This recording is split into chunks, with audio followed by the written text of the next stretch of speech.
maka kami segera buka sesi tanya jawab. Terima kasih. Sementara saya kembalikan ke Pak Fakhrul Razi.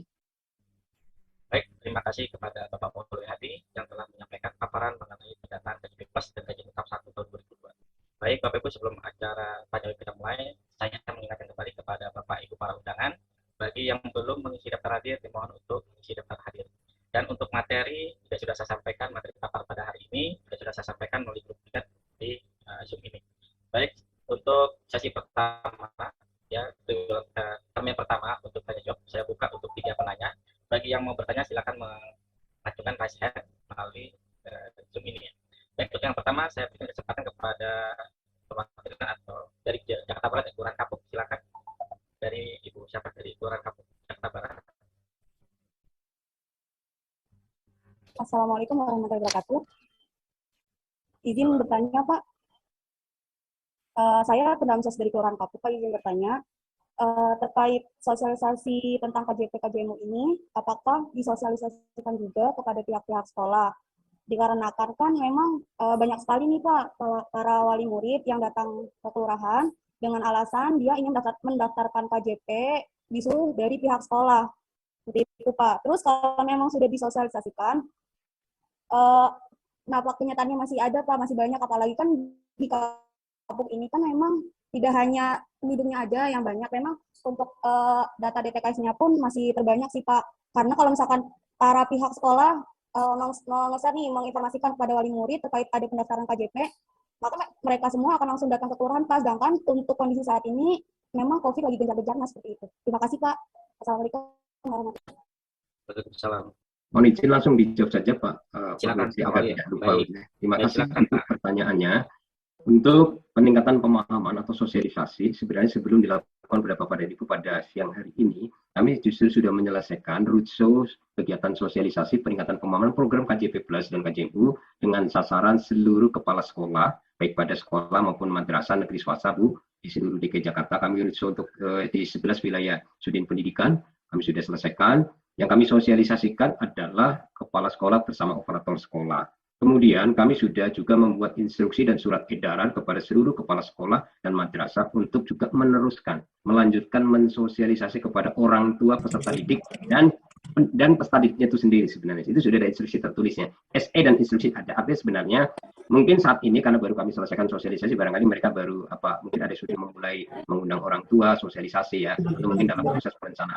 Artinya itu sudah kami dahului dengan peningkatan pemahaman dan sosialisasi kepada seluruh kepala sekolah dan operator sekolah begitu. Kemudian kami juga sudah mensosialisasikan juga untuk program KJP Plus dan KJMU itu juga kepada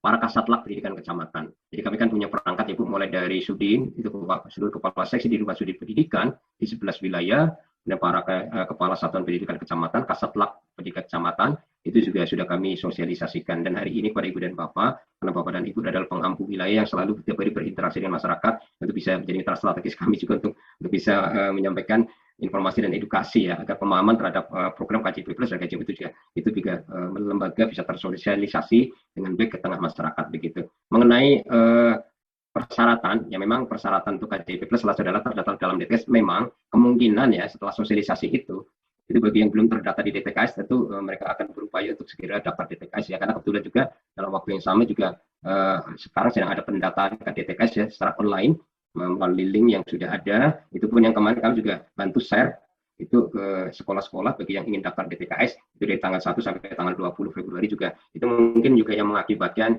berduyun-duyun gitu. Kemudian juga barangkali kenapa ada yang ke kelurahan, kemungkinan karena kan masyarakat kita tidak semuanya well literate ya. Mungkin ada yang juga barangkali masih tanda kutip masih belum belum, kalau berbicara daftar online mungkin belum paham begitu. Banyak juga yang barangkali itulah yang datang ke kelurahan barangkali ya ingin daftar DTKS. Tapi intinya Ibu dan Bapak dengan orang tua yang memenuhi persyaratan, merasa memenuhi persyaratan dan mereka belum terdaftar dalam DTKS, bila mereka memang berjuang untuk mendapatkan KJP Plus, saya pikir juga dengan upaya untuk datang ke kelurahan ini berarti sebagai bukti sih sebenarnya, berarti kan sudah mulai tersosialisasi kalau ingin mendapatkan KJP, ingin mendapatkan KJMU, persyaratan adalah DTKS, barangkali mereka berupaya untuk melakukan pemenuhan persyaratan begitu. Tentu kami mohon kerjasama yang selama ini sudah sangat baik dengan teman-teman Pendansos dari PT Pusat Dinas Sosial yang selama ini berkolaborasi dengan kami untuk program ini. Kami aturkan terima kasih atas kerjasama sudah sangat baik selama ini begitu dalam ikut memberikan pelayanan prima kepada masyarakat.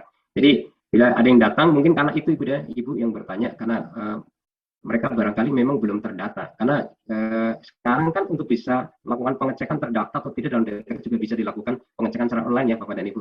Jadi mungkin mereka itu upaya untuk bisa memenuhi persyaratan. Jadi bagi kami ya inilah sebagai konsekuensi logis persyaratan itu bansos KJP Plus maupun KJMU yang mempersyaratkan DTKS ya mengakibatkan mohon izin kalau ada warga yang berduyun-duyun mendaftar DTKS gitu. Walaupun sudah ada link online untuk daftar, tapi ada juga ingin tatap muka gitu ya. Itu karena ya tadi jadi tingkat literate digitalnya itu beda-beda termasuk. Mungkin itu Ibu yang bertanya. Terima kasih. Apakah masih ada yang ingin ditanya? Terima kasih. Yang tadi ditanya Bu, takut ada yang masih belum terjawab. Apa sudah cukup? Oh, barangkali sudah cukup. Silakan Pak Warurosi, bila ada yang masih resen. Baik, terima kasih Pak Waluyo. Untuk penanya berikutnya dari Kelurahan Kalideres, waktu dekat dipersilakan.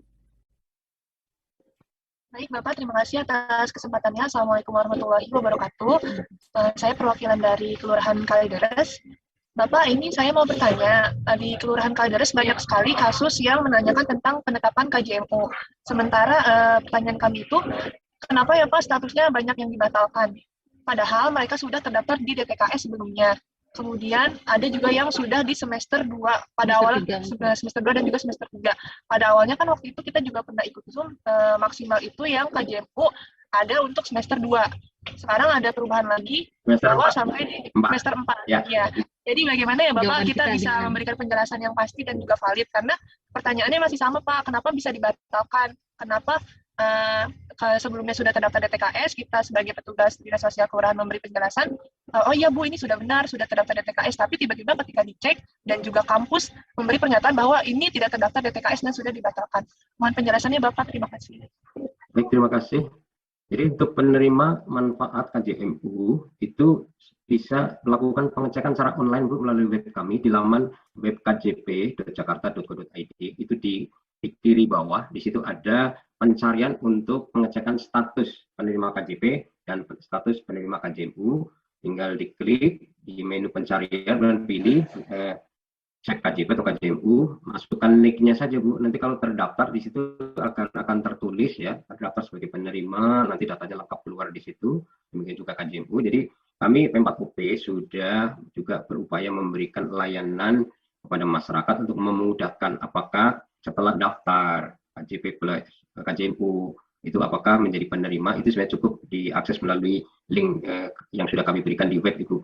Jadi kami sudah bisa memberikan layanan pengecekan secara online yang artinya kami sudah memberikan layanan sampai dengan yang kita sering sebut dengan API ya. Jadi Application Programming Interface untuk info KJP KJMU itu sudah bisa diakses online melalui laman kjp.jakarta.go.id begitu.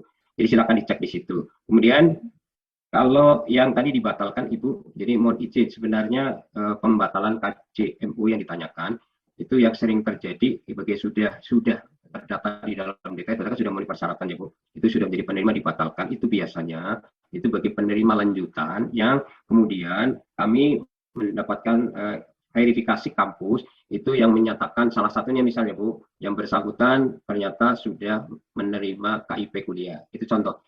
Jadi pembatalan biasanya justru lebih banyak karena hasil verifikasi kampus. Yang umum adalah kampus menyatakan ini sudah menjadi penerima KIP kuliah. Ada juga mungkin dibatalkan karena bagi penerima KJMU lanjutan ini tidak memenuhi persyaratan passing grade IPK. Kan tadi di persyaratan kami sampaikan bagi penerima KJMU lanjutan itu wajib memiliki indeks prestasi kumulatif. Bagi yang mahasiswa pada perguruan tinggi negeri itu minimal passing grade capaian IPK-nya memenuhi passing grade yang ditetapkan perguruan tinggi negeri yang bersangkutan. Atau kalau di PTS itu kan ada kewajiban minimal IPK-nya 3,0 untuk lingkup prodi yang sosial, bahasa, humaniora, seni, untuk yang kelompok prodi untuk eksakta minimal 2,75. Itu kemungkinan pembatalan justru yang banyak karena itu Ibu. Tapi kalau karena DTKS biasanya itu kalau sudah dites ya pasti sudah memenuhi persyaratan begitu.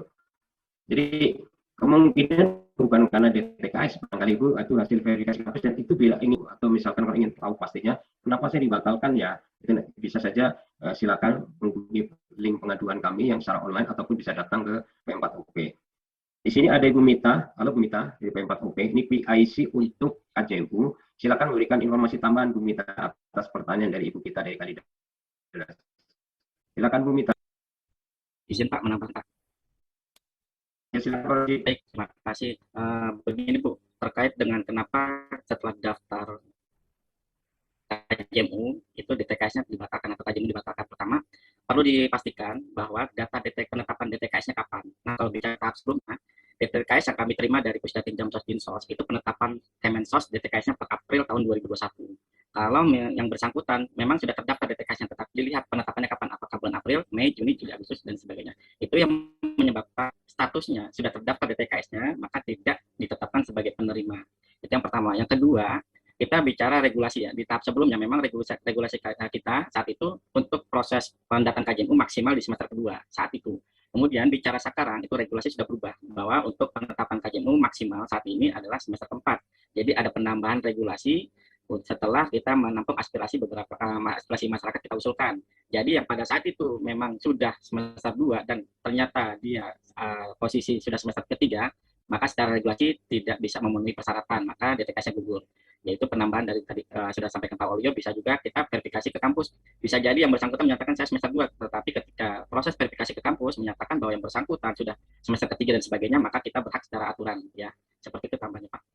Jadi Ibu dari Kalideres, jadi banyak case ya Bu. Jadi untuk memastikan kami mohon berkenan untuk bila yang mengalami persoalan seperti ini Bu, berkenan untuk datang ke kantor kami Bu untuk juga memastikan sekaligus untuk cek and cross check juga Bu. Jadi untuk memastikan kenapa pembatalan kalau memang ternyata ini tidak boleh dibatalkan ya karena memenuhi persyarat kan bisa saja kita lakukan revisi. Tapi intinya adalah biasanya pembatalan pasti ada sebab begitu ya untuk mengklarifikasi sebab itu perlu datang barangkali ya Bu. Biar enak. Izin gitu. Bapak menambahkan? Iya, silakan Bu Mita. Ini Bu Mita. Ya, mohon maaf tadi saya ternyata saya nggak sadar.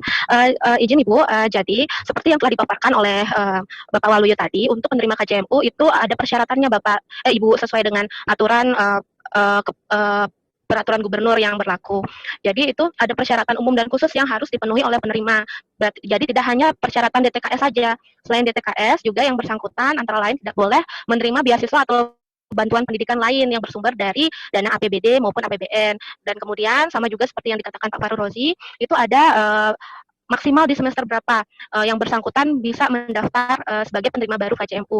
Jadi pada tahap yang lalu itu masih maksimal di semester 2 pendaftarannya, namun sekarang sudah berubah sesuai peraturan gubernur yang baru menjadi maksimal di semester 4. Nah, itu kita ketahui dari proses verifikasi kampus, begitu Ibu. Jadi untuk proses pendaftaran itu memang melalui beberapa saringan, antara lain selain DTKS, verifikasi sekolah juga ada yang namanya verifikasi kampus. Nah, untuk rincinya mengenai persyaratan umum khusus dan larangan bagi penerima dan calon penerima KJMU, nanti Bapak dan Ibu bisa simak pada materi paparan yang setelah dijelaskan oleh Bapak Waluyo sebelumnya. Terima kasih. Terima kasih. Demikian Ibu, jadi bila ada hal yang ingin dipastikan nanti mohon untuk datang saja barangkali Bu ya. Kalau ada hal yang kenapa dibatalkan gitu ya, walaupun tadi pengesekannya online ketahuan gitu, dibatalkan statusnya, tapi memastikan kenapa dibatalkan, itu bisa sama-sama untuk di-review gitu Bu. Siapa tahu ada hal-hal tertentu yang memang kan bisa saja gitu, mestinya tidak dibatalkan misalnya ya. Atau memang dibatalkan alasan nanti biar jelas karena sebab apa gitu. Demikian Bu, dilanjutkan Pak Roji. Baik, terima kasih atas jawaban dari Pak Wali dan para penanya. Untuk berikutnya ada lagi pertanyaan satu orang untuk sesi yang pertama. Baik, jika tidak ada, untuk sementara saya baca pertanyaan melalui chat grup ini dari Kelurahan Cideng. Izin bertanya Pak, ada warga kami dia mengecek di link penerima KJP tahap 2 tahun 2021 dan sudah ada hasilnya sebagai penerima KJP. Tapi sampai sekarang dia belum menerima ATM KJP-nya. Untuk tes seperti ini bisa diarahkan kemana ya Pak? Gitu Pak. Diarahkan kemana? Terima kasih. Demikian Pak Wali. Terima kasih pertanyaannya. Bapak dan Ibu yang saya hormati, penerima KJP Plus, penerima KJMU yang berstatus penerima baru, itu memang bisa jadi belum mendapatkan buku dan ATM sebagai penerima manfaat KJP maupun KJMU. Contoh konkret, untuk tahap 2 tahun 2021, yang periode Juli Desember 2021 untuk penerima baru KJP Plus itu 43 ribuan penerima baru KJP Plus ini memang masih ada yang belum selesai produksi buku tabungan dan ATM KJP Plus. Sedang dalam proses di Bank DKI. Nanti bila buku tabungan dan ATM sudah selesai diproduksi oleh Bank DKI, maka secara bertahap akan diundang. Akan ada surat undangan dari Bank DKI untuk pengambilan buku dan ATM KJP. Bisa jadi anak-anak yang belum menerima dana KJP ini adalah peserta didik kita yang statusnya adalah penerima baru KJP Plus. Tapi mohon tenang, karena kalau sudah ditetapkan sebagai penerima KJP Plus dengan keputusan gubernur tentang penerima dan besaran KJP Plus tahap 2 2021 pasti dananya sudah ada di rekening. Jadi sudah dibukakan rekening, hanya buku dan ATM-nya yang belum selesai diproses Bank DKI, mohon sabar. Nanti diundang, ada undangan tertulis dari Bank DKI, kami membantu mendistribusi informasi undangan pengambilan buku tabungan ATM ini melalui sekolah. Nanti pada tanggal jadwal pengambilan silakan datang ke Bank DKI kantor cabang ditetapkan dalam undangan. Nah, sebenarnya karena itu sama juga dengan KJMU. Untuk tahap 2 tahun 2021 yang periode Juli Desember 2021 ada penerima baru KJMU sebanyak 2000-an. Jadi dari 11.000 sekian penerima KJMU ada di dalamnya penerima baru KJMU yang 2000-an. Itu sama case-nya, masih ada yang dalam proses produksi buku tabungan dan ATM KJMU. Nah, ini juga nanti kalau sudah selesai produksi dan produksinya, nanti Bank DKI akan segera mengirimkan undangan tertulis untuk pengambilan buku dan tabungan, buku tabungan dan ATM KJMU.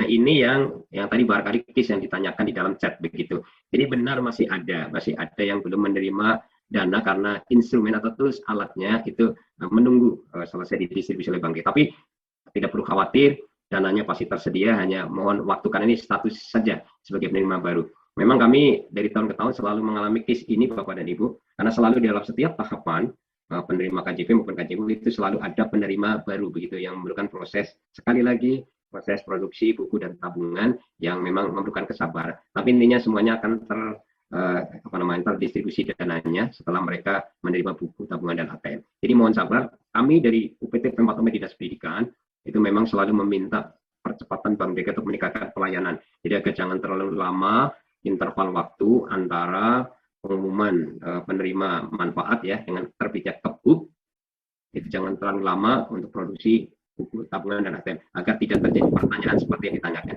Mungkin itu Bu, jadi mohon sabar, nanti akan dapat undangan dari Bank DKI. Terima kasih. Terima kasih Bapak Ibu para undangan hadir lewat Zoom ini. Apakah ada yang mau bertanya? Izin bertanya Pak. Silakan. Dari Kelurahan Sreseng Sawah. Silakan Ibu. Silakan. Ya. Mungkin kasusnya sama Pak seperti teman-teman yang lain ya. Ada warga yang sudah menerima buku tabungan, tapi belum menerima ATM. Jadi dana sudah masuk dari bulan Desember, tapi sampai sekarang ATM-nya belum diterima. Kendalanya adalah dari pihak kampus, kasus ini kan KJMU, itu deadline pembayaran untuk uang kuliah tunggal UKT-nya itu tanggal 14 Februari. Sekarang posisi sudah tanggal 9, artinya 5 hari lagi. Yang jadi problem adalah kalau dia sampai dengan batas deadline UKT-nya belum dibayar, si mahasiswa ini bisa tidak dapat kelas gitu. Jadi mungkin perlu kejelasan untuk kalaupun kita disuruh sabar menunggu, kan warga nggak bisa sabar nih Pak. Karena kan mereka dikejar dari pihak kampusnya juga untuk membayar deadline tanggal 14. Ini kita harus gimana gitu Pak? Baik, terima kasih pertanyaannya Ibu. Kami UPT Pemkab OP itu sudah memiliki kerjasama Bu dengan seluruh kampus yang ada mahasiswa KJMU. Seperti saat ini mahasiswa KJMU kami itu ada 11.000 lebih, itu tersebar di 113 perguruan tinggi. Ini dari 113 perguruan tinggi negeri dan swasta yang tersebar di 32 provinsi, kami sudah memiliki kerjasama Ibu.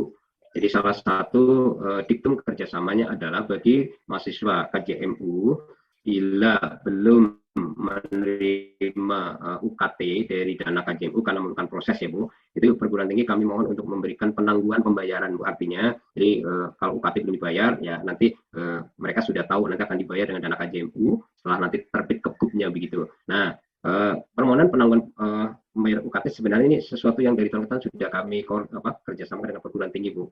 Namun kalau yang seperti ini mungkin perguruan tingginya nagih terus ya Bu, mungkin nanti dibantu Mbak Mita untuk bisa memastikan atau dihubungi kampusnya begitu, nanti atas nama mahasiswa KJMU, atas nama siapa itu, untuk bisa segera diberikan penangguhan pembayaran UKT ya, kalau masih memerlukan proses pencairan dana KJMU, yang mungkin tadi ya termasuk prima KJMU baru barangkali misalnya ya, yang ternyata masih belum mendapatkan buku dan ATM begitu, sebagaimana disampaikan begitu. Bu Mita tolong ditambahkan Bu, untuk proses penangguhan pembayaran UKT. Baik, izin Ibu. Jadi memang untuk saat ini, sampai saat ini kami bekerja sama dengan kurang lebih 113 perguruan tinggi negeri dan swasta di seluruh Indonesia. Nah, untuk mekanisme pembayaran sendiri memang terbagi jenisnya menjadi dua, pembayaran mandiri dan penangguhan. Nah, untuk penangguhan itu sendiri, mekanismenya adalah mahasiswa akan ditransferkan biaya UKT-nya setelah dana KJMU turun begitu, karena memang turunnya kan tidak berbarengan dengan jadwal pembayaran kampus, seringkali setelah jadwal pembayaran kampus. Nah, untuk prosedur bagi mahasiswa yang ingin mengajukan penangguhan, itu bisa melalui kampusnya Ibu ke bagian kemahasiswaannya maupun bagian beasiswa mengkomunikasikan dulu bahwa yang bersangkutan adalah penerima KJMU dan mengajukan penangguhan sehingga pada proses verifikasi pada tahap 1 2022 yang bersangkutan diajukan atau diinformasikan UKT-nya ditangguhkan pada hasil verifikasi kampus sehingga dana yang cair pada rekeningnya sebagian akan diblokir sebesar UKT untuk ditransfer ke kampus seperti itu Bu. Nah, apabila mengalami kendala selama melakukan proses komunikasi negosiasi dengan pihak kampus, Ibu atau yang penerima yang bersangkutan dapat ke UPT P4OP untuk kami bantu mediasinya. Seperti itu untuk prosedurnya.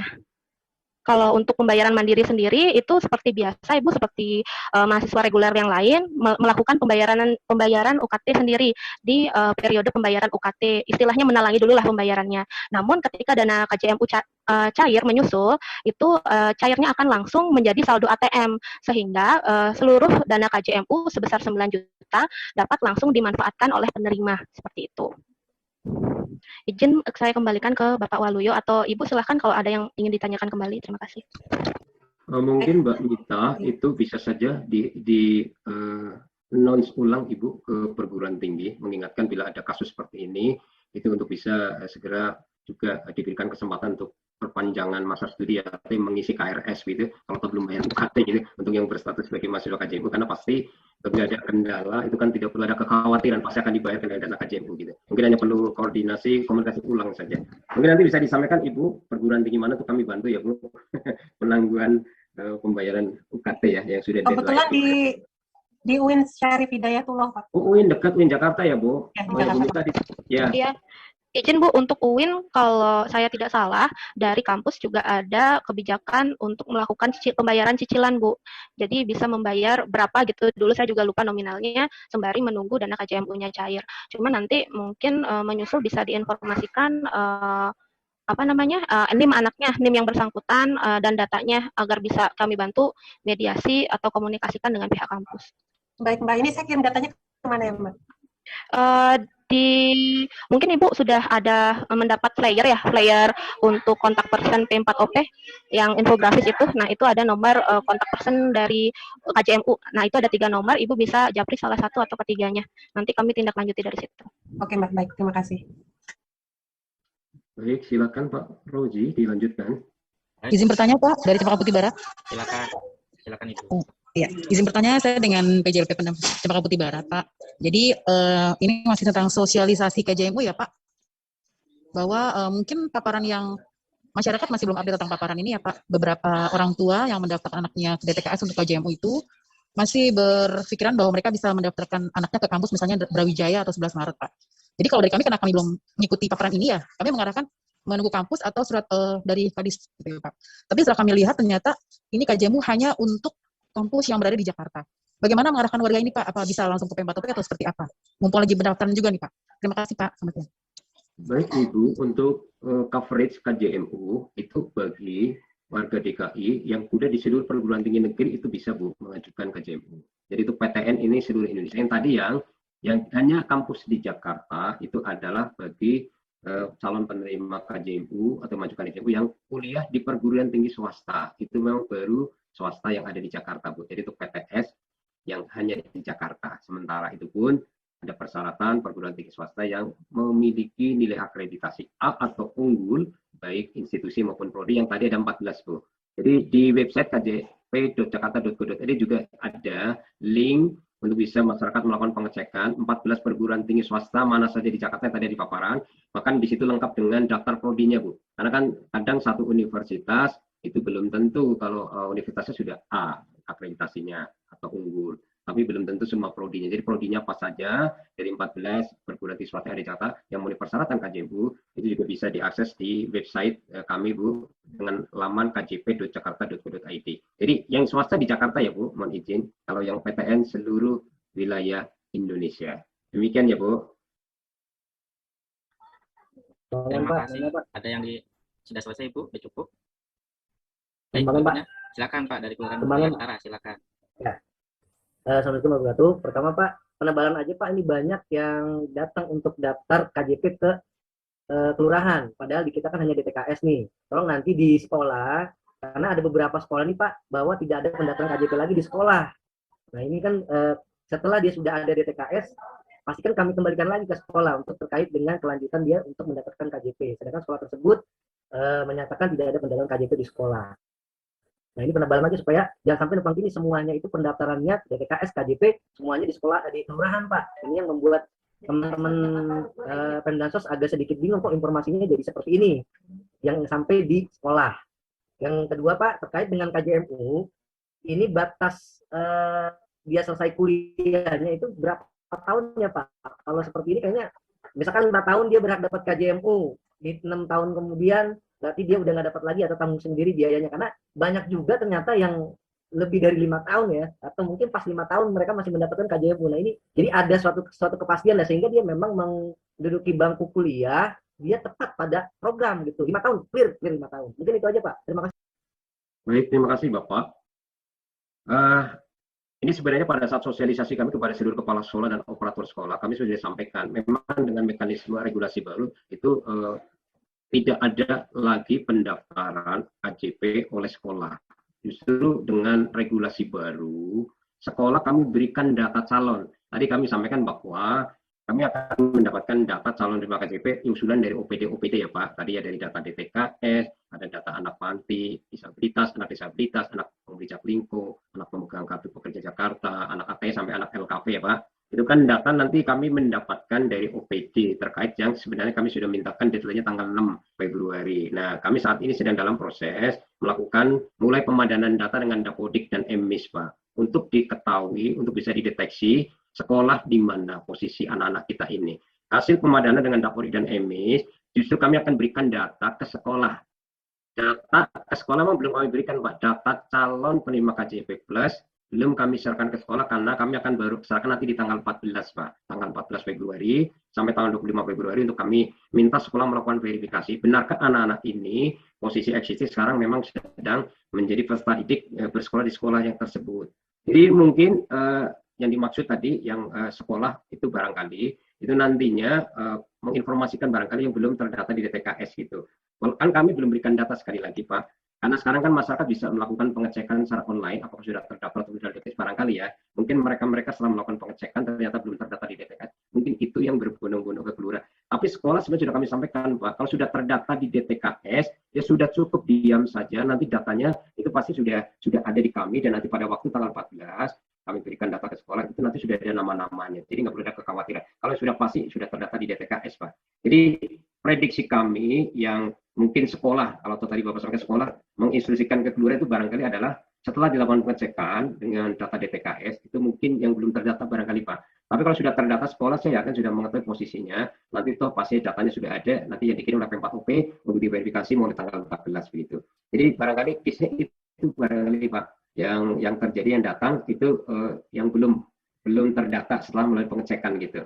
Sebenarnya beberapa sekolah yang datang misalkan atau meminta data sekedar siswa saya, siapa saya terdata itu juga bisa kami berikan ya berdasarkan data dari Dinsos yang kami terima ya Pak, yang per Desember 2021 itu sebenarnya kita juga sudah bisa melakukan pengecekan kan yang siswa-siswa dari sekolah-sekolah yang bertanya ya, oh anak ini sudah terdata ya, dan sekolah juga sekali lagi mungkin yang itu sih Pak yang belum memenuhi persyaratan barangkali yang punya sekolah memberikan informasi kalau belum terdata DTKS itu silakan datang ke kelurahan untuk daftar DTKS. Walaupun sekarang kan sudah ada pendaftaran online dari tanggal 1 sampai tanggal 20. Mungkin case-nya itu ya Pak, tapi kalau memang nanti ini terjadi sekolah menyampaikan informasi yang keliru Pak, sudah ada di DTKS kok suruh ke kelurahan, itu berarti mau ke kelurahan sekolah Pak menyampaikan informasi. Harusnya yang datang ke kelurahan itu adalah pemohon baru DTKS yang ingin mendapatkan program KJP atau KJMU. Mungkin itu ya Pak. Yang pertanyaan kedua, pertanyaannya terima kasih. kajian MUU itu memberikan pembiayaan beasiswa pendidikan maksimum 10 semester, Pak. Jadi bila ada S1 8 semester belum selesai masa studi, kami berikan kesempatan perpanjangan sampai 10 semester. Namun bila sudah 10 semester atau 5 tahun yang bersangkutan belum lulus, dengan terpaksa Pak, kucuran KJMU dihentikan, silakan membiayai sendiri Pak. Jadi untuk masa studi lanjutnya gitu. Jadi memang sudah ada ketentuan, kita hanya memberikan kesempatan memberikan pembiayaan sampai dengan 10 semester Pak. Jadi sebenarnya sudah ada kepastian Pak dari awal sih Pak. Jadi kami berikan kesempatan sampai dengan 10 semester untuk pembiayaan kuliah ya untuk jenjang S1. Kalau yang misalkan di 1, D2, D3 ya tentu nggak mungkin lah sampai sepanjang 10 semester ya. Umumnya mereka akan bisa terbiaya sampai dengan masa studinya selesai begitu. Mungkin demikian Pak tambahan penjelasan. Terima kasih. Baik Pak, terima kasih Pak. Berarti setelah ada di DTKS mereka udah tinggal menunggu aja ya dari pihak sekolah yang tinggal menunggu Pak, betul Pak. Tinggal tidak perlu lagi ke kelurahan Pak. Terima kasih. Ini itu aja, terima kasih Pak. Baik, terima kasih para penanya dan narasumber. Untuk berikutnya, ada yang masih mau bertanya, silakan. Sebelum saya baca pertanyaan dari chat ini. Yang dari chat barangkali Pak, sambil menunggu Bapak dan Ibu yang ingin bertanya.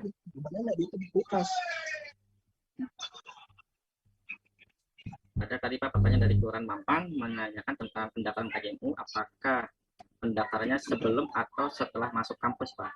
Dari Kelurahan Mampang, Skala Mampang. Tentu bagi calon mahasiswa, ini kan pendaftaran tentu sebelum kuliah ya. Sebelum kuliah, mau kuliah itu daftar. Kalau yang sudah berstatus penerima KJMU, penerima lanjutan, itu sebenarnya untuk melakukan review apakah masih lanjut studi, apakah masih memenuhi persyaratan. Tadi ada persyaratan tidak boleh pindah kampus, dipindah prodi, tidak boleh nilai IPK-nya di bawah passing grade. Itu untuk yang berstatus mahasiswa berarti lebih untuk review ya, kelanjutan perpanjangan. Lanjutkan Bu Mita, lebih dijelaskan Bu untuk yang 2 tahun. Baik Pak, izin menambahkan Pak, untuk calon penerima KJMU di sini memang terbagi diklasifikasikan menjadi 2 jenis dari calon mahasiswa dan mahasiswa. Nah, untuk mahasiswa itu sendiri merupakan mahasiswa aktif yang saat ini sudah berkuliah di PTN maupun PTS di Jakarta. Untuk PTN di seluruh Indonesia itu maksimal di semester 4. Nah, sedangkan untuk status yang berstatus masih calon mahasiswa adalah peserta didik yang sudah lulus dari SMA maksimal 3 tahun setelah lulus, kemudian sudah melakukan pendaftaran di perguruan tinggi tujuan yang bersangkutan begitu, sudah melakukan pendaftaran, sudah lolos dan sudah melakukan registrasi ulang. Jadi walaupun belum aktif berkuliah, namun statusnya sudah menjadi mahasiswa di perguruan tinggi tersebut, sehingga saat verifikasi kampus dilaksanakan, data yang bersangkutan sudah terverifikasi oleh kampusnya. Seperti itu. Jadi pengertian calon mahasiswa adalah sudah melakukan registrasi ulang, namun memang belum mengikuti perkuliahan aktif seperti itu. Mungkin arah pertanyaannya juga Mbak Mita perlu dilakukan elaborasi jawabannya bagi yang sudah menjadi penerima KJMU lanjutan, apakah wajib juga ikut daftar di tanggal 14 sampai 25 Februari besok. Kalau yang calon mahasiswa pastilah ya. Betul, betul mungkin Bapak. Pertanyaannya lebih karena itu kelihatannya. Ya sudah. Iya baik. Apa wajib Ya memang daftar? betul. Mungkin sudah dijelaskan juga oleh Bapak Waluyo sebelumnya, untuk periode pendataan tanggal 14 sampai 25 Februari ini adalah masa pendaftaran bagi calon penerima baru, kemudian daftar ulang atau lapor diri bagi penerima lanjutan tahap sebelumnya. Itu untuk memastikan kembali bahwa yang bersangkutan memang masih aktif sebagai mahasiswa. Salah satunya ketika melakukan lapor diri itu menyerahkan KRS dan KHS di semester ganjil 21-22-nya, seperti itu. Itu Bapak. Jadi jelas ya Bapak. Mohon maaf jika kurang sebelumnya. Ya, jadi ada yang daftar bagi calon mahasiswa atau yang sudah menjadi penerima KJMU lanjutan atau existing itu daftar ulang. Demikian tambahan penjelasan. Silakan Pak Roji, apakah masih ada Bapak dan Ibu? Kalau sudah tidak ada, mungkin sudah cukup jelas. Nanti materi bisa di-share Mbak Mita ke chat barangkali apa sudah ya? Sudah bisa diunduh secara mandiri oleh Bapak dan Ibu agar bisa meneruskan informasi ini ke masyarakat begitu. Sudah di upload di chat atau belum Pak Roji? Sudah Pak. Oh, sudah ya? Sudah Pak. Baik Bapak dan Ibu, materi paparan sudah kami upload di chat. Silakan mendownload secara mandiri untuk mohon berkenan bantuan Bapak Ibu untuk meneruskan informasi kepada masyarakat di bawah binaan Ibu dan Bapak. Silakan kalau masih ada, kalau sudah tidak ada mungkin bisa kita akhiri pertemuan pada sore hari ini. Baik, mungkin menutup Bapak Ibu sekali lagi jika masih ada pertanyaan silakan, atau ini saya beri pertanyaan dari melalui chat untuk sesi terakhir ya. Setelah itu kita tutup. Kalau tidak ada pertanyaan, baik Pak, ada pertanyaan dari Kelurahan Kebon Baru Pak mengenai apakah warga yang DTKS penetapan November 2021 dapat diakomodir pada pendataan KJP atau KJMU saat ini. Terima kasih Pak. Tadi agak hilang soalnya Pak. Baik Pak, Apa tadi Pak? Apakah dari pertanyaan Kebon Baru menyatakan apakah warga yang DTKS penetapan Kemensosnya per November 2021 dapat diakomodir pada pendataan KJP KJMU di tahap 1 tahun 2022 ini Pak? Terima kasih. Baik, jadi untuk penerima KJMU tahap 2 2021 waktu tahap 2021 itu berdasarkan DTKS per April kan? April Pak. DTKS. Jadi warga masyarakat yang sudah pengecekan data DTKS-nya penetapan Kemensosnya per November 2021, apakah diakomodir di pendataan saat ini Pak KJP dan KJMU tahap 1 tahun 2022? Begitu Pak. Ya, makanya tadi saya sampaikan yang tahap 2 2021 itu kan per April ya 2021. Berarti kan untuk periode berikutnya tahap 1 dan 2022 berarti yang periode setelah April berarti Pak Roji. Bahkan mulai dari Mei, Juni sampai Desember 2021 itu berhak untuk mendapatkan KJMU. Tahapannya kan waktu itu Pak Roji. Bu Mita, ada tambahan?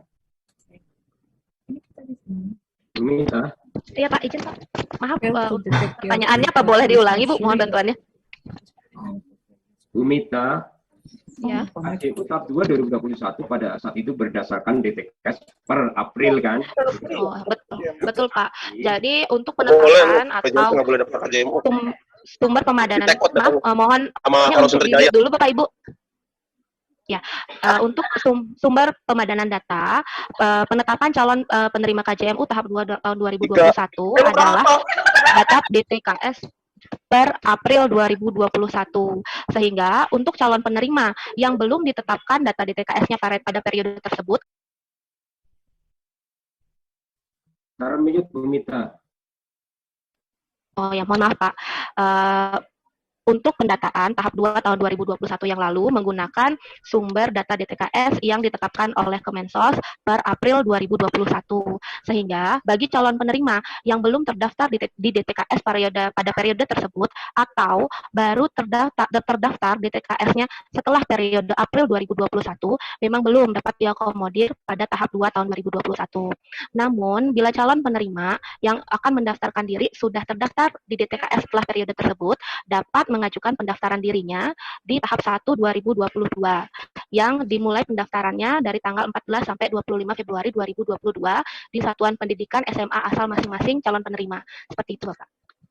Jadi jawabannya bisa Ibu dan Bapak. Jadi yang tahap 1 tahun 2022 kita akomodir yang setelah penetapan DTKS per April Desember. Berarti kalau ada penetapan per Mei 2021, Juli sampai Desember 2021 itu termasuk sumber data yang diakomodir tahap 1 2020. Bahkan sampai kalau memang ada data DTKS yang diberikan oleh UPT Pusdatin Jamsos per ande ada 31 Januari itu lebih baik karena kami akan bisa juga proses juga untuk di tahapan 1 tahun 2022. Namun sudah kami terima itu per Desember. Jadi prinsipnya bisa Ibu. Berarti datanya sudah ada mestinya di kami. Baik, terima kasih Pak. Satu lagi mungkin ini pertanyaan buat semuanya, mungkin Pak mewakili. Dari Kelurahan Pademangan, ini bagaimana dengan data existing jika anak tersebut pindah sekolah tetapi masih dalam DKI, dan bagaimana data existing anak yang naik jenjang sekolah? Terima kasih. Demikian Pak. Bapak dan Ibu, untuk penerima KJP, kenapa juga dilakukan verifikasi ke sekolah? Tadi saya sampaikan calon penerima KJP dari OPD pengusul, kan nanti datanya akan kami padankan dengan rapor dengan MI setelah padan, terdeteksi sekolahnya, di sekolah atau madrasahnya, kemudian nanti dikirimkan data itu ke sekolah untuk melakukan verifikasi. Verifikasi di sekolah salah satu tujuannya adalah bila ada anak yang naik jenjang. Jadi anak yang sudah menjadi penerima KJP, sebelumnya itu misalnya kelas 9, tetapi kemudian existing anak ini naik jenjang. Nah, kalau yang memang belum dinaik jenjang kan berarti pada saat proses verifikasi itu diproses naik jenjang. Karena jangan sampai terjadi anak penerima KJP yang sekarang existing di SMA, ternyata kemudian terdata masih menjadi penerima KJP jenjang SMP itu kan nanti nilai nominalnya lebih rendah. Oleh karena itu proses verifikasi sekolah juga termasuk untuk memproses yang naik jenjang. Itu satu. Yang kedua juga untuk memproses anak yang pindah sekolah. Jadi kalau pindah sekolah logikanya bila anak ini sudah diinput ke Dapodik ke sekolah yang sekarang ini bersekolah, harusnya di database Dapodik sekolah lama sudah tidak terdeteksi, sudah tidak ada mestinya. Harusnya sudah tertarik ke data Dapodik pada sekolah existing saat ini. Tapi bila terjadi kelalaian operator sekolah, anak sudah pindah sekolah, ya itu bisa jadi anak ini masih terdaftar pada satuan pendidikan atau sekolah lama, padahal anak ini sudah pindah sekolah. Nah itu sebenarnya itu dua belah pihak bisa melakukan penarikan data gitu. Jadi yang sekolah asal itu bisa memutasi ke sekolah lain, kemudian sekolah yang menerima itu bisa menarik data sehingga tidak terjadi tadi anak pindah sekolah kemudian terkatung-katung, harusnya bisa dilakukan proses pada saat juga fase verifikasi oleh sekolah, itu bisa untuk melakukan verifikasi tadi gitu. Ini termasuk hal-hal yang memang itulah perlunya verifikasi oleh sekolah. Karena tentu hal-hal seperti ini itu bisa terdeteksi oleh sekolah begitu. Mestinya kalau sekolah yang menerima pindahan gitu, misalnya ya, itu sudah menerima pindahan, mereka juga harus memastikan menarik data Dapodiknya gitu agar ketarik tidak tadi sekolah sebelumnya gitu. Tapi kalau itu juga dua-duanya lengah, ya makanya besok tanggal 14 sampai tanggal 25 itu kesempatan untuk melakukan verifikasi sehingga tidak ada anak ya yang kemudian naik jenjang masih terdaftar sekolah lama atau masih ada anak yang mutasi ke sekolah lain ternyata masih terdaftar sekolah lama. Itu semua akan diselesaikan di proses verifikasi oleh pihak sekolah pada tanggal 14 sampai tanggal 25 Februari. Demikian yang dapat disampaikan penjelasan. Terima kasih. Baik, terima kasih Pak Walyadi. Bapak Ibu masih ada yang bertanya? Baik, kalau jika tidak ada pertanyaan kembali dari Bapak Ibu semua, mohon izin bertanya. Oh, silakan lagi. Silakan. Ya, terima kasih Pak.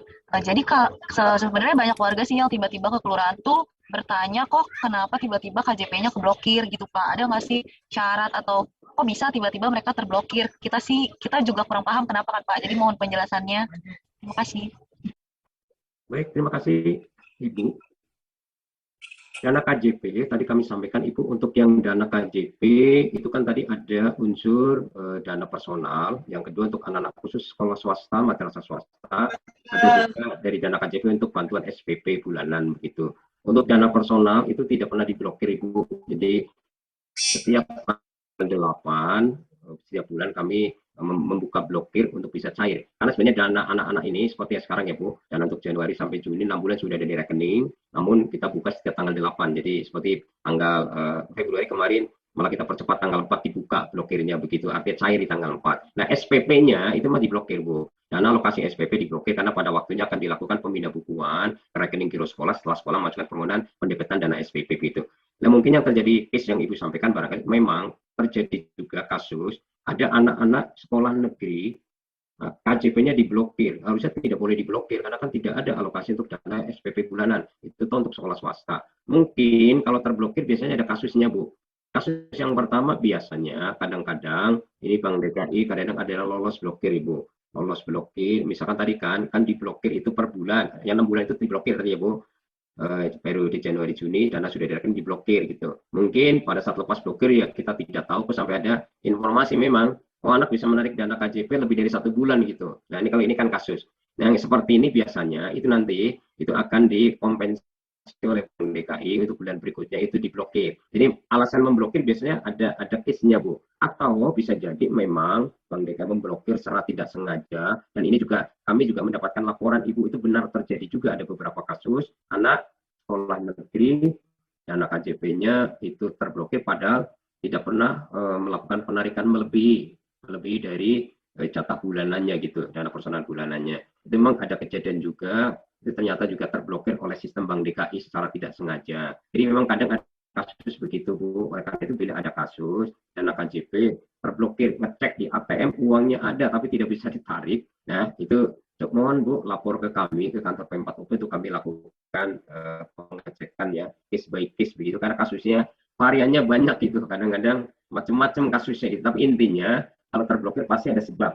Nah sebab itu nanti kita akan telusuri itu memang apa karena kelengahan Bank DKI karena sistemnya atau karena apa, karena kami sekali lagi banyak kasus juga kita akhirnya mengajukan permohonan pembukaan blokir dana KJP dari anak-anak sekolah negeri yang tidak sengaja terblokir oleh sistem Bank DKI begitu. Mungkin itu Ibu, jadi kalau ada yang terblokir mohon, ini karena pasti kasus itu. Kecuali kalau SPP itu memang rutin diblokir ya, karena Karena itu untuk bayaran SPP untuk anak-anak pada sekolah madrasah swasta. Kalau ada kasus tertentu mohon disampaikan Bu, karena kadang-kadang juga kami menyadari penerima KJP ini 900 ribuan manusia Bu. Jadi kadang-kadang ada case saja yang memang kemudian ada pengaduan, kami baru tahu dan lakukan penyelesaian atas kasus itu begitu. Demikian yang dapat disampaikan. Terima kasih. Baik, terima kasih. Saat ini waktu sudah menunjukkan jam 3:10 menit ya, Bapak Ibu. Jika tidak ada pertanyaan kembali, Bapak Ibu sudah paham. Izin Pak, Kelurahan Cawang Pak ingin bertanya Pak. Silakan Ibu, silakan. Ya, Assalamualaikum Pak Waluyo, izin pimpinan. Ini kami banyak pengaduan dari warga. Biasanya itu yang KJP, dia dapat waktu pas SD, misalnya kelas 5. Terus tidak diperpanjang lagi, dan waktu SMP ini sekarang dia ingin mengajukan lagi. Itu bagaimana Pak? Tapi dia sudah terdaftar di DTKS, tetapi di sekolah tidak terlihat DTKS-nya. Itu bagaimana Pak? Ibu, solusinya seperti apa Pak? Sekolah memang belum kami berikan data calon, berarti di tanggal 14 baru sekolah akan tahu calon-calonnya yang akan di-valid begitu. Kalau sudah terdata di DTKS, yakin nanti itu termasuk data yang akan kami berikan ke sekolah, nanti tidak tercantum. Tapi untuk memastikan nanti tanggal 14 aja dicek di sekolah Bu. Nanti kalau belum ada baru lapor. Saya yakin kalau sudah terdata di DTKS itu pasti ada nanti datanya Bu. Ya Pak, lanjut Pak. Cuma masalahnya biasanya pendidikan langsung mengarahkan aja gitu Pak, siswanya ke kelurahan atau ke bagian petugas dinas sosial, dalam hal ini pendamping sosial. Main langsung mengarahkan saja, katanya coba tanya atau cek DTKS-nya di kelurahan. Padahal belum dapat arahan dari P4OP, tetapi sekolah langsung mengarahkan siswa ataupun mahasiswa untuk bertemu ke petugas PJLP ini Pak. Tolong Pak diarahkan Pak, atau diberikan arahan di bagian pendidikannya terkait para guru ini untuk mengarahkan siswa ke sekolah ini, padahal nggak perlu. Padahal nanti informasinya langsung dari P4OP. Itu Pak. Baik, terima kasih Pak. Jadi kami nanti akan kembali review informasi ke sekolah. Jadi nanti kita berikan link untuk pengecekan DTKS kan sudah bisa dicek Pak. Yang Siladu itu ya Pak. Jadi nanti kami, jadi jangan buru-buru dioper ke sekolah, kan sekolah bisa ngecek juga dengan linknya gitu. Kecuali kalau sudah dicek tidak ada, nah itu yang mungkin yang memang diarahkan untuk daftar gitu kan Pak. Atau sekarang kan sedang daftar online ya Pak sampai tanggal 20 Februari gitu. Baik Pak, informasi nanti kami review ulang Pak, refresh informasi ke sekolah Pak, agar tidak berbondong-bondong ya Pak. Padahal bisa dicek. Terima kasih Pak. Benar Pak, arahkan sekolah Pak, jangan ke kelurahan semua orang. Baik, silakan Pak. Roji, baik, kalau sudah menambahkan menambahkan informasi Pak. Baik, tadi yang mengenai data DTKS sudah terdaftar ya. Jadi Bapak Ibu dimohon ya nanti ketika ada warga masyarakat yang datang menyatakan DTKS saya sudah terdaftar ke KJP nggak dapat ya. Pertama, bagi warga masyarakat yang sudah pengecekan data DTKS terdaftar ada sampai penetapan Desember 2021, ternyata pada saat pengumuman data calon penerima muncul di sekolah masing-masing di tanggal 14 sampai 25 Februari 2022, ternyata namanya belum muncul juga. Sampaikan jika anaknya sekolah jenjang SD, SMP, SMA, SMK, atau sederajat itu ke kantor Kasatlantas Pendidikan Kecamatan tempat sekolahnya berada untuk proses pengecekan data siswanya ada di mana. Karena hal ini tadi sudah disampaikan Pak Waluyo, bisa jadi siswa tersebut datanya belum dipindahkan oleh sekolah lama atau sekolah barunya saat ini belum menarik data. Itu bisa terjadi. Jadi ketika nanti menemukan datanya ada di sekolah lain, maka orang tua diminta lapor ke sekolahnya yang sekarang atau saat ini untuk proses mutasi data KJP. Begitu Pak ya. Kemudian tadi bicara data DTKS, sebenarnya sekolah sudah kita sosialisasikan. Jadi ketika warga masyarakat sekolah, orang tua siswa melihat data calon penerima yang diumumkan oleh sekolah selama 6 hari kerja, itu ketika melihat tidak ada datanya, nah memang kita mengarahkan untuk menghubungi petugas Pusdatin Jamsos Dinsos yang ada di kelurahan tempat tinggal mereka masing-masing untuk mendaftarkan DTKS. Nah, jika berkenan Bapak Ibu semua, para petugas Pendamsos Dinsos yang ada di kelurahan, kami mohon nomor yang bisa dihubungi. Jadi ketika masyarakat sekolah yang ketika melihat data penerimanya, data anaknya tidak terpampang di sekolahnya, bisa menghubungi petugasnya langsung melalui WA atau daftar pengaduan, sehingga masyarakat tidak perlu datang berbondong-bondong ke lokasi tujuan. Demikian Pak, mungkin tambahan Pak. Silakan Pak Roji, bila sudah tidak ada pertanyaan bisa ditutup Pak. Baik, karena waktu sudah menunjukkan jam 3 kurang 5 menit, kita cukupkan untuk sosialisasi pendataan KJP Plus tahap 1 tahun 2022 ini. Mudah-mudahan apa-apa yang telah kita dengar bersama bisa bermanfaat untuk kemaslahatan umat. Semoga masyarakat bisa tenang dan senang. Permasalahannya bisa teratasi secara bersama-sama. Demikian, mohon maaf apabila dalam penyampaian saya selaku moderator pada pertemuan hari ini ada kesalahan lisan. Mohon dibukakan pintu maaf yang seluas-luasnya. Wassalamualaikum warahmatullahi wabarakatuh. Waalaikumsalam warahmatullahi wabarakatuh. Terima kasih Bapak dan Ibu.